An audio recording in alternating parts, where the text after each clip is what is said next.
Hello everyone, कैसे हो आप लोग। आशा करती हूँ आप लोग बहुत ही अच्छे होंगे फ्रेंड्स, अच्छे से अपनी पढ़ाई कर रहे होंगे। तो पिछले वीडियो में हम लोग भारतीय अनुबंध अधिनियम 1872 के बारे में हम लोग समझे थे।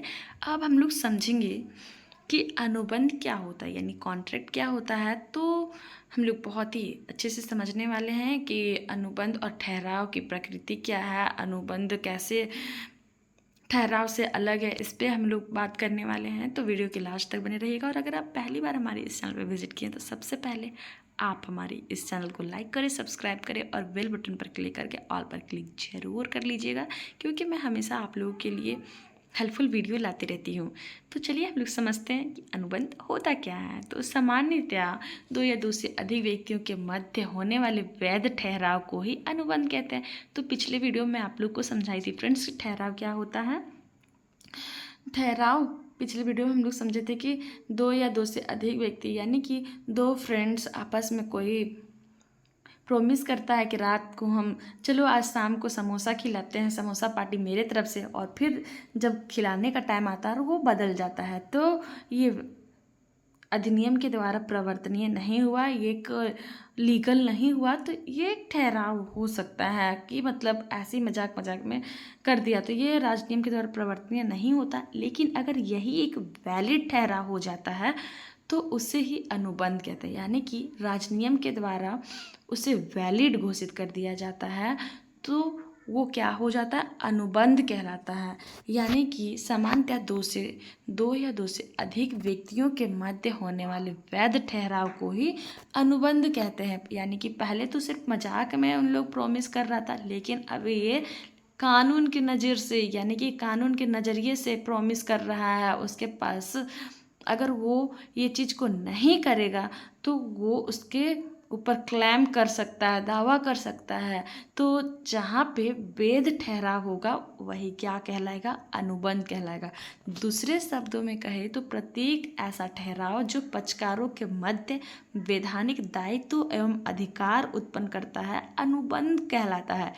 बहुत ही आसान शब्दों में उम्मीद है आप लोग समझ पा रहे हैं फ्रेंड्स। यानी कि ठहराव क्या होता है, ऐसा ठहराव जो पक्षकारों के बीच, यानी कि दो पक्षकार है, तीन पक्षकार है या चार पक्षकार है, यानी कि अगर ग्रुप में भी अगर कोई ठहराव किया जा रहा है तो उन लोगों के बीच में कानूनी तरीके से उसे रिस्पॉन्सिबिलिटी दिया जा रहा है, अधिकार दिया जा रहा है कि अगर एक पक्षकार किसी बिजनेस को करता है और उसमें वो 50% पैसा दे रहा है तो उसे भी 50% देने का दायित्व बनता है। अगर वो 24 आवर ड्यूटी चल रहा है तो उसमें से 12 आवर उन लोगों को आपस में काम करना ही पड़ेगा। तो इस तरह से दोनों पक्षकारों के बीच कानूनी तरीके से एक दायित्व और अधिकार दे दिए जाते हैं, वही क्या कहलाते हैं, अनुबंध कहलाते हैं। भारतीय अनुबंध अधिनियम 1872 की धारा 2H के अनुसार अनुबंध क्या है फ्रेंड्स। तो आप क्या लिखिएगा एग्जाम में, अनुबंध एक ऐसा ठहराव है जो कि राजनियम के द्वारा प्रवर्तनीय, यानी कि कोर्ट के द्वारा उसे वैलिड घोषित कर दिया गया है। उसके पास एक वैलिड प्रमाण होता है कि दोनों के बीच में कॉन्ट्रैक्ट किया गया है। अब हम लोग आगे क्या समझेंगे कि अनुबंध की प्रकृति क्या होती है। अब हम लोग क्या समझने वाले हैं, अनुबंध की प्रकृति यानी नेचर ऑफ कॉन्ट्रैक्ट। तो सभी अनुबंध ठहराव हैं। क्या आप सहमत हैं, क्या आप बता सकते हैं कि सभी अनुबंध ठहराव है। कमेंट्स जरूर कीजिएगा फ्रेंड्स कि आप लोगों को किस तरह से समझ में आ रहा है, आप लोग समझ पा रहे हैं या नहीं। तो सभी अनुबंध ठहराव है या एक सत्य कथन है, यानी कि जितने भी अनुबंध किए जाएंगे वो राजनियम के द्वारा प्रवर्तनीय होगा, वो वैलिड होगा, क्योंकि ये कोई मजाक में किया हुआ कोई प्रॉमिस नहीं है। ये एक वैलिड कॉन्ट्रैक्ट होता है, यानी कि वैलिड एग्रीमेंट होता है दोनों के बीच में, दोनों को दायित्व दिए जाते हैं, तब जाके क्या बनता है, कॉन्ट्रैक्ट बनता है। तो यह एक सत्य कथन है कि अनुबंध अधिनियम की धारा 2H के अनुसार एक ठहराव जो राजनियम के द्वारा प्रवर्तनीय होता है, यानी कि राजनियम यानी कोर्ट के द्वारा वैलिड होता है, लीगल तरीके से कार्य किया जाता है, वो क्या कहलाता है? अनुबंध कहलाता है। इस परिभाषा से स्पष्ट है कि केवल वही ठहराव अनुबंध होते हैं जो राजनियम के द्वारा प्रवर्तनीय होते हैं, और एक अनुबंध का निर्माण होने से पहले एक ठहराव का होना आवश्यक होता है। यानी कि जब एक अनुबंध बनाया जाता है तो उससे पहले दो पक्षकारों के बीच में आपसी समझौते को अच्छे से पूछ लिया जाता है कि आप इस एग्रीमेंट करने के लिए सहमत हैं या नहीं हैं। अगर नहीं है तो उसे पहले ही रद्द कर दिया जाता है, और जो रिस्पॉन्सिबिलिटी उठाने के लिए दोनों के बीच में आपसी सहमति हो, दोनों के बीच में किसी तरह का कोई मनमुटाव नहीं हो और दोनों रिस्पॉन्सिबिलिटी लेने के लिए तैयार हैं, तब जाके एक अनुबंध का निर्माण होता है। अतः हम कह सकते हैं कि सभी अनुबंध क्या होते हैं? ठहराव होते हैं, लेकिन सभी ठहराव अनुबंध नहीं होते हैं। यह भी कथन सत्य है। देखिए, अब हम लोग आगे क्या समझेंगे कि सभी अनुबंध ठहराव नहीं होते हैं। क्या आप सहमत हैं? सभी अनुबंध ठहराव नहीं होते हैं? जी हाँ, मैं सहमत तो हूँ। सभी अनुबंध ठहराव नहीं होते हैं। या भी एक सत्य कथन है, क्योंकि केवल वे ही ठहराव अनुबंध हो सकते हैं जो कि राजनियम के द्वारा प्रवर्तनीय हैं, यानी कि उसे लीगल तरीके से कॉन्ट्रैक्ट किया गया है, वही अनुबंध हो सकता है।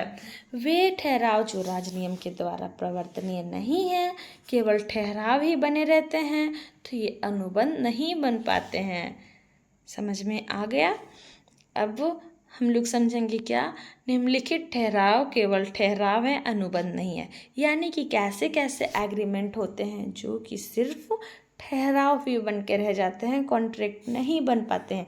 जैसे कि घरेलू या पारिवारिक ठहराव, यानी कि आप जैसे कि भाई बहन के बीच में, मम्मी पापा के बीच में कोई प्रॉमिस हुआ, मतलब मिनट मिनट में, आधा एक घंटा में आप कुछ कुछ प्रॉमिस करते रहते हैं कि मैं अभी, जैसे कि पढ़ाई कर रहे हैं आप, तो आप बोलते हैं कि मम्मी मैं इतना घंटा पढ़ाई करूँगी तो तुम क्या मेरे लिए बना दोगी मैगी या फिर कुछ भी? तो वो कहती है कि हाँ मैं बना दूँगी, तुम पढ़ाई तो करो, पहले 2 घंटे लगातार पढ़ोगे तो मैं ये तुम्हारे फेवरेट चीज़ मैं बना के दूँगी। लेकिन जब पढ़ाई ख़त्म हो जाता है उसके बाद मम्मी बोलती है कि बेटा आज नहीं, आज मेरी तबीयत ख़राब है। तो इस तरह से जो ठहराव हुआ वो ठहराव अनुबंध नहीं हुआ। जैसे कि सामाजिक ठहराव, जैसे कि दोस्ती यारी में किसी तरह का कोई प्रॉमिस किया जाता है। राजनीतिक ठहराव भी ऐसे ही होते हैं, ये भी एक वैलिड कॉन्ट्रैक्ट नहीं होता है। और अनुबंध की क्षमता नहीं रखने वाले पक्षकारों द्वारा जो ठहराव किया जाता है वो भी एक अनुबंध नहीं होता है। और बिना प्रतिफल के ठहराव, यानी कि कोई जिसका उसका उद्देश्य ना हो, उस तरह का जो अगर ठहराव किया जा रहा है तो वो भी एक अनुबंध नहीं होगा। अवैधानिक प्रतिफल वाले ठहराव, यानी कि जिसका रिजल्ट इलीगल हो, वो भी ठहराव अनुबंध नहीं होंगे। अनिश्चित अर्थ वाले ठहराव, जिसका कोई अर्थ ही ना निकले, उस तरह का कोई ठहराव हो तो वो भी एक अनुबंध नहीं हो सकता है। तो चलिए अब हम लोग आगे क्या समझेंगे? अनुबंधों एवं ठहरावों के प्रकार, यानी कि किस तरह से दोनों के बीच में डिफरेंस है। तो वेद ठहराव और अनुबंध, वेद अनुबंध वह ठहराव है जिसमें वेद अनुबंध के सभी आवश्यक लक्षण होते हैं। वे सभी ठहराव अनुबंध होते हैं जो राजनियम के द्वारा प्रवर्तनीय होते हैं। तो ये क्या कहलाएगा? वेद अनुबंध कहलाएगा, जो कि राजनियम के द्वारा प्रवर्तनीय। मैं बार बार बोल रही हूँ फ्रेंड्स, जो राजनियम यानी कि कोर्ट के द्वारा, सुप्रीम कोर्ट के द्वारा उसको वैलिड घोषित कर दिया गया है। जैसे कि कोई रूल्स रेगुलेशंस जारी किया जाता है ऊपर से, तो उसे हम सभी को फॉलो करना पड़ता है। उसी तरह से राजनियम के द्वारा कोई दोनों पक्षकारों के बीच एक वैलिड सर्टिफिकेट प्रमाण देते हैं, तभी वो जाके एक वैध अनुबंध हो पाता है। सेकेंड नंबर पॉइंट क्या होता है? व्यर्थ या शून्य ठहराव। अब यहाँ जानेंगे हम लोग कि जो शून्य ठहराव क्या होता है। अनुबंध अधिनियम की धारा 2G के अनुसार जो ठहराव राजनियम के द्वारा परिवर्तित नहीं किया जा सकता है, व्यर्थ ठहराव कहलाता है। व्यर्थ ठहराव का वैधानिक अस्तित्व तो बिल्कुल भी नहीं होता है।